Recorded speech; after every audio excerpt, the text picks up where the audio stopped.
Hello friends, welcome back to smart study. അപ്പോൾ ഇന്ന് നമ്മൾ ഈ വീഡിയോയിൽ 7ാം ക്ലാസ്സിലെ കൂട്ടുകാരുടെ സോഷ്യൽ സയൻസ് ഓണം എക്സാമിൻ്റെ ഒരു ക്വസ്റ്റ്യൻ പേപ്പറാണ് ഡിസ്കസ് ചെയ്യാൻ പോകുന്നത്. അപ്പോൾ നമുക്കറിയാം പ്രീവിയസ് ഇയർ ക്വസ്റ്റ്യൻ പേപ്പേഴ്സ് ഒന്നും തന്നെ ഇല്ല. അപ്പോൾ കൂട്ടുകാരെല്ലാവരും ഇങ്ങനെയുള്ള മോഡൽ ക്വസ്റ്റ്യൻ പേപ്പേഴ്സ് എല്ലാം പ്രാക്ടീസ് ചെയ്തിട്ട് വേണം എക്സാമിന് പോകാൻ. അപ്പോൾ നമുക്ക് നേരെ വീഡിയോയിലേക്ക് കടക്കാം. നിങ്ങൾക്ക് ആകെ 40 മാർക്കിനുള്ള ക്വസ്റ്റ്യൻസ് ആണ് ഉണ്ടാവുക. ആകെ ടൈം ഉള്ളത് 2 മണിക്കൂറാണ്. അതിലെ ഇൻസ്ട്രക്ഷൻസ് നമുക്കൊന്ന് വായിച്ചു നോക്കാം. The first 15 minutes are cool off times. ആദ്യത്തെ 15 മിനിറ്റ് നിങ്ങൾക്ക് കൂൾ ഓഫ് ടൈം ആണ്. നിങ്ങൾക്ക് 10 ആക്ടിവിറ്റിയിൽ നിന്ന് 8 ആക്ടിവിറ്റി എഴുതിയാൽ മതി. അപ്പോൾ ആ കൂൾ ഓഫ് ടൈമിൻ്റെ സമയത്ത് നിങ്ങൾ ഏതൊക്കെ ആക്ടിവിറ്റി എഴുതണം, എങ്ങനെയൊക്കെയാണ് എഴുതേണ്ടത് എന്നെല്ലാം ഒന്ന് നോക്കി വെക്കുക. Time is spend for reading the question paper. You are not suppose to write anything during cool off time. Cool off ടൈമിൻ്റെ സമയത്ത് നിങ്ങൾക്ക് ഒന്നും തന്നെ എഴുതാൻ പാടില്ല. ആ സമയത്ത് നിങ്ങൾ ക്വസ്റ്റ്യൻ എല്ലാം നന്നായി വായിച്ച് മനസ്സിലാക്കുകയാണ് വേണ്ടത്. Read the instructions carefully and attempt these questions. എല്ലാ ക്വസ്റ്റ്യൻസും ആൻസർ ചെയ്യുക. ഇൻസ്ട്രക്ഷൻസ് നന്നായി വായിച്ച് നോക്കുക. അപ്പോൾ നമുക്ക് 10 ആക്ടിവിറ്റി ഉണ്ട്, 8 എണ്ണം എഴുതിയാൽ മതി. ഫസ്റ്റത്തെ ആക്ടിവിറ്റി നോക്കാം. Activity 1, art, literature and cultural spheres also witness remarkable progress under Krishnadevaraya. അപ്പോൾ ആ സെൻറ്റൻസ് നിങ്ങൾക്ക് ചോദിക്കാൻ പോകുന്ന ക്വസ്റ്റ്യനെ പറ്റിയിട്ടുള്ള ഒരു സെൻറ്റൻസ് ആണ് കൊടുത്തിട്ടുള്ളത്. ആർട്ടും ലിറ്ററേച്ചറും കൾച്ചറൽ സ്ഫിയേഴ്സും കൃഷ്ണദേവരായയുടെ ഒരു റിമാർക്കബിൾ പ്രോഗ്രസ് ആണ്. അടുത്തത് അതിൽ A question, write A short note on the cultural progress during the Vijayanagara period. Vijayanagara പീരീഡിൽ ഉണ്ടായിരുന്ന കൾച്ചറൽ പ്രോഗ്രസിനെ കുറിച്ചിട്ട് നമ്മളോട് ഒരു നോട്ട് എഴുതാനാണ് പറഞ്ഞിട്ടുള്ളത്. അതിൽ B question, the scholars adorned the court of Krishnadevaraya was known as. Scholars കൃഷ്ണദേവരായനെ അഡോൺ ചെയ്ത കോട്ടിൻ്റെ പേര് എന്താണെന്നാണ് ചോദിച്ചിട്ടുള്ളത്. അതാണ് ബി ക്വസ്റ്റ്യൻ. അപ്പോൾ എ ക്വസ്റ്റ്യൻ്റെ ആൻസറും ബി ക്വസ്റ്റ്യൻ്റെ ആൻസറും നമുക്കൊന്ന് നോക്കി നോക്കാം. Okay, question answer. The Vijayanagaram was founded in 1336 CE by the brothers Hariharan and Bukka. അപ്പോൾ വിജയനഗരം എന്ന് പറയുന്നത് ഫൗണ്ട് ചെയ്തത് 1336 CE-യിലാണ്. അത് ഹരിഹരൻ ആൻഡ് ബുക്ക എന്ന് പറയുന്ന ബ്രദേഴ്സാണ് ഫൗണ്ട് ചെയ്തത്. Krishnadevaraya was the most famous ruler of the powerful and wealthy kingdom of Vijayanagara. പവർഫുള്ളും വെൽത്തിയുമായിട്ടുള്ള കിങ്ഡമായ വിജയനഗരയിലെ റൂളറായിരുന്നു, ഫേമസ് ആയ റൂളറായിരുന്നു Krishnadevaraya. Nayakas and Amara Nayakas played an important role in the administration of Vijayanagara. നായകാസിനും അമര നായകാസിനും ഒരു ഇമ്പോർട്ടൻറ്റ് റോൾ വഹിച്ചിരുന്നു. എവിടെ? അഡ്മിനിസ്ട്രേഷനിൽ, വിജയനഗരയുടെ അഡ്മിനിസ്ട്രേഷനിൽ അവരൊരു ഇമ്പോർട്ടൻറ്റ് റോൾ വഹിച്ചിരുന്നു. Polygamy, sati and child marriage prevailed in society. അപ്പോൾ പോളിഗമി, സതി അതേപോലെ തന്നെ ചൈൽഡ് മാരേജും ആ സൊസൈറ്റിയിൽ ഉണ്ടായിരുന്നു. Brahmins were the dominant group in the society. Brahmins ആണ് ആ സൊസൈറ്റിയിലെ ഡോമിനൻ്റ് ആയിട്ട് നിൽക്കുന്ന group. Other sections of the society were mainly engaged in agriculture, trade and handicrafts. ബാക്കിയുള്ള സെക്ഷൻസ് സൊസൈറ്റിയിലുള്ള അഗ്രികൾച്ചറിലും ട്രേഡിലും ഹാൻഡിക്രാഫ്റ്റ്സിലൊക്കെ എൻഗേജ്ഡ് ആയിട്ടുള്ള ആൾക്കാരായിരുന്നു. അതിലെ ബി ക്വസ്റ്റ്യൻ്റെ ആൻസർ, ആ കോട്ടിൻ്റെ പേര് അഷ്ടദിഗ്ഗജസ് എന്നാണ് കേട്ടോ. അപ്പോൾ അത് കൂട്ടുകാരെല്ലാവരും ഓർത്ത് വെക്കണം, സ്പെല്ലിങ്ങും കൂടെ കറക്റ്റ് ആക്കണേ. അടുത്തത് activity 2, our constitution is the fundamental law of the nation. നമ്മുടെ രാജ്യത്തിൻ്റെ ഫണ്ടമെൻ്റൽ ലോ ആണ് കോൺസ്റ്റിറ്റ്യൂഷൻ എന്ന് പറയുന്നത്.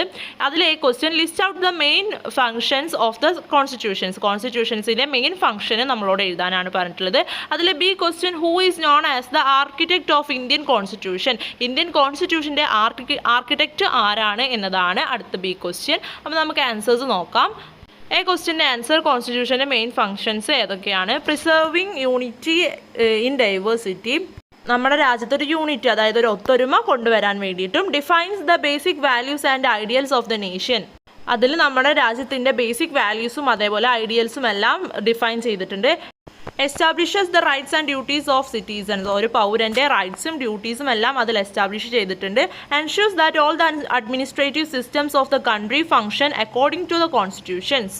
കോൺസ്റ്റിറ്റ്യൂഷൻ പ്രകാരമാണ് എല്ലാ അഡ്മിനിസ്ട്രേറ്റീവ് സിസ്റ്റംസും ഫങ്ഷൻസും എല്ലാം എൻഷ്യൂർ ചെയ്യുന്നത് എന്ന് അക്കോർഡിംഗ് ചെയ്യാനും വേണ്ടിയിട്ടാണ് നമ്മൾ കോൺസ്റ്റിറ്റ്യൂഷൻ ഉണ്ടാക്കിയിട്ടുള്ളത്. അപ്പോൾ ഇതൊക്കെയാണ് കോൺസ്റ്റിറ്റ്യൂഷൻ്റെ ഫങ്ഷൻസ്.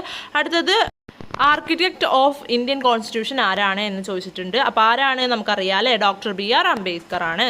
അടുത്ത നമുക്ക് ആക്ടിവിറ്റി 3 നോക്കാം. Marginalisation is the process of excluding some groups from the places where they deserve equal consideration. Marginalisation എന്ന് പറഞ്ഞിട്ടുണ്ടെങ്കിൽ കുറച്ച് പീപ്പിൾസ് ഒരു സ്ഥലത്തേക്ക് എക്സ്ക്ലൂഡിങ് ചെയ്യുന്ന ഒരു പ്രോസസ്സാണ്. അവർക്ക് തുല്യത കിട്ടാൻ വേണ്ടിയിട്ട്, തുല്യ കൺസിഡറേഷൻ കിട്ടാൻ വേണ്ടിയിട്ട് ആണ് അവരിങ്ങനെ ചെയ്യുന്നത്. അപ്പോൾ അതിൽ A question, list out the reasons for the marginalisation in society. Marginalisation നമ്മുടെ സൊസൈറ്റിയിൽ നടന്നു പോകുന്നതിൻ്റെ റീസൺസ് നമ്മളോട് ചോദിച്ചിട്ടുണ്ട്. അതിൽ B question which groups were marginalised and discriminated in society. നമ്മുടെ സൊസൈറ്റിയിൽ ഏത് ഗ്രൂപ്പുകളാണ് മാർജിനലൈസ് ചെയ്യുന്നതും അതേപോലെ ഡിസ്ക്രിമിനേറ്റ് ചെയ്യുന്നതും എന്നാണ് ബി ക്വസ്റ്റ്യൻ. അപ്പോൾ എന്തൊക്കെ കാരണങ്ങൾ കൊണ്ടാണ് നമ്മളെ സൊസൈറ്റിയിൽ മാർജിനലൈസേഷൻ നടക്കുന്നത്? അപ്പോൾ ഇതിൻ്റെ ആൻസർ ആണ് natural disaster, migration caused by war, landslides, flood and sea surge. അപ്പോൾ നമ്മുടെ അന്തരീക്ഷത്തിൽ നടക്കുന്ന ഡിസാസ്റ്ററിനെ ബേസ് ചെയ്തിട്ടും അതേപോലെ മൈഗ്രേഷൻ, വാർ കാരണം മൈഗ്രേറ്റ് ചെയ്ത് വന്ന ആളുകളുടെ എണ്ണം കൂടുതൽ കാരണവും അതേപോലെ മണ്ണിടിച്ചിൽ, ഫ്ലഡ് അങ്ങനെയുള്ള കാര്യങ്ങൾ കൊണ്ടൊക്കെയാണ് മാർജിനലൈസേഷൻ നമ്മളെ സൊസൈറ്റിയിൽ നടക്കുന്നത്. അതിലെ ബി ക്വസ്റ്റ്യൻ ഏതൊക്കെ ഗ്രൂപ്പ്സ് ആണ് മാർജിനലൈസ് ചെയ്യുന്നതും ഡിസ്ക്രിമിനേറ്റ് ചെയ്യുന്നതും എന്നാണ്. അതിൻ്റെ ആൻസർ ആണ് women, transgenders, Dalits, tribals, minorities, poverty-stricken people, refugees, differently handled persons, ex-militaries. അപ്പോൾ ഇവരൊക്കെയാണ് നമ്മളെ നാട്ടിൽ മാർജിനലൈസ് ചെയ്യുന്നതും ഡിസ്ക്രിമിനേറ്റ് ചെയ്യുന്നതുമായ groups. Activity 4. The ideas and activities that arise out of Bhakti are known as Bhakti movement. അടുത്തത് ഭക്തി മൂവ്മെൻറ്റിനെ base ചെയ്തിട്ടുള്ള questions ആണ്. അതിൽ A question write a note on the significant role of woman in the growth of Bhakti movement.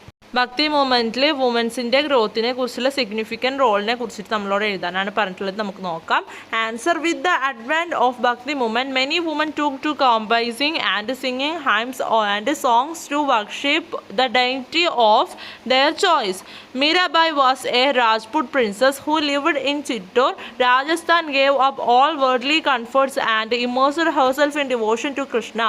Krishna bhajans composed by Mirabai were very popular.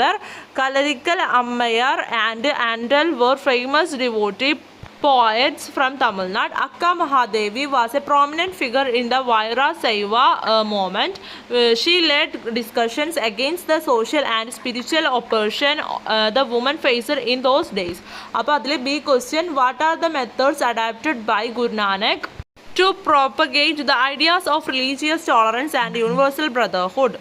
Religious ടോളറൻസിന് വേണ്ടിയിട്ടും universal ബ്രദർഹുഡിന് വേണ്ടിയിട്ടും ഗുരുനാനക് കൊണ്ടുവന്ന methods, adapt ചെയ്ത മെത്തേഡ്സ് എന്തൊക്കെയാണ് എന്നാണ് നമ്മളോട് ചോദിച്ചിട്ടുള്ളത് ബി ക്വസ്റ്റ്യൻ ആയിട്ട്. അതിൻ്റെ ആൻസർ നോക്കാം. Answer. Guru Nanak attempted to harmonize the ideas of different religions. He traveled within and outside India to propagate his thoughts. Guru Nanak was against the meaningless religious rituals. He propagated the message of one God. He emphasized the importance of langar or community kitchen where all classes of people could eat together. അപ്പോൾ ഇതൊക്കെയാണ് അദ്ദേഹം കൊണ്ടുവന്ന attempts. അപ്പോൾ ഇത്രയൊക്കെ ആക്ടിവിറ്റീസാണ് നമ്മൾ വീഡിയോയിൽ discuss ചെയ്തിട്ടുള്ളത്. ഇത് എല്ലാ കൂട്ടുകാർക്കും മനസ്സിലായിട്ടുണ്ടാകുമെന്ന് വിചാരിക്കുന്നു. അപ്പോൾ നിങ്ങളുടെ തന്നെ സോഷ്യലിൻ്റെ വേറൊരു മോഡൽ ക്വസ്റ്റ്യൻ പേപ്പർ നമ്മൾ വീഡിയോ ആയിട്ട് ഇട്ടിട്ടുണ്ട് നമ്മുടെ ചാനലിൽ. അപ്പോൾ ആ വീഡിയോയുടെ ലിങ്ക് ഞാൻ ഡിസ്ക്രിപ്ഷൻ ബോക്സിൽ കൊടുക്കാം, ഈ വീഡിയോൻ്റെ താഴെ. അപ്പോൾ അതെല്ലാ കൂട്ടുകാരും ഒന്ന് പോയി കണ്ട് പ്രാക്ടീസ് ചെയ്ത് നോക്കണം. അപ്പോൾ എല്ലാ കൂട്ടുകാർക്കും നാളെ നന്നായി എക്സാം എഴുതാൻ പറ്റട്ടെ എന്ന് ആശംസിക്കുന്നു. അപ്പോൾ ഇന്നത്തെ വീഡിയോ എല്ലാ കൂട്ടുകാർക്കും യൂസ്ഫുൾ ആയിട്ടുണ്ടാകുമെന്ന് വിചാരിക്കുന്നു. Thanks for watching.